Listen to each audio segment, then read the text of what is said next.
স্বাধীনতা বিরোধী রাজাকার জামাত শিবির তারা তাদের আবরণ খোলস করে প্রোগ্রেসিভ ছাত্র সংগঠনের অভ্যন্তরে লুকিয়ে আছে এবং তারা এই কোটা বিরোধী আন্দোলনকে নেতৃত্ব দিচ্ছে। তারা বিশ্ববিদ্যালয়ে অরাজকতা পরিস্থিতি তৈরি করেছে।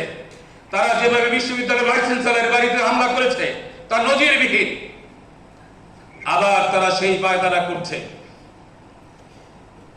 আমি আশা করি এবং এইখানে যে সমস্ত প্রোগ্রেসিভ ছাত্র সংগঠনের নেতৃবৃন্দ আছেন, আমাদের ডাকসুর প্রতিনিধিরা আছেন, ছাত্র সংগঠনের নেতৃবৃন্দ আছেন, এই স্বাধীনতা বিরোধী রাজাকার জামাত শিবির তারা তাদের আবরণ খোলস করে প্রোগ্রেসিভ ছাত্র সংগঠনের অভ্যন্তরে লুকিয়ে আছে এবং তারা এই কোটা বিরোধী আন্দোলনকে নেতৃত্ব দিচ্ছে।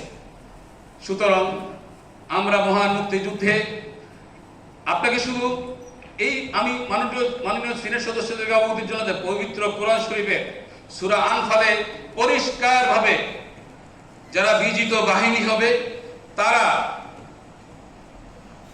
দেশের সম্পদ, চাকরি, অর্থ, ভূখণ্ডের শতকরা 80% অর্থাৎ 4 ভাগের নিয়ন্ত্রণ পাবে। অর্থাৎ তারা সেটা পবিত্র কোরআন শরীফের নির্দেশনা 1 ভাগ থাকবে, 1 ভাগ তুচ্ছ, এতিম এবং তাদের জন্য।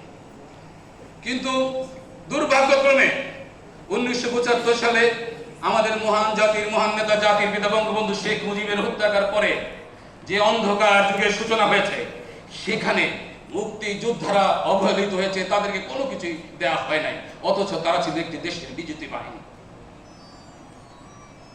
এরপরে মাননীয় প্রধানমন্ত্রী আমাদের বঙ্গবন্ধু কন্যা শেখ হাসিনা 96 সালে ক্ষমতা আসেন। সেখানে কিছু দিতে না দিতেই তার সময় ফুরিয়ে যায়। 2009 সালে তিনি শুরু করেছেন, তারপরে 2014 সাল থেকে তারা আন্দোলন শুরু করে এবং 2018 সালে তারা অরাজক পরিস্থিতি তৈরি করে। মাননীয় উপাচার্য, আমি এই সিনেট অধিবেশনে দ্ব্যর্থহীন ভাষায় বলতে চাই,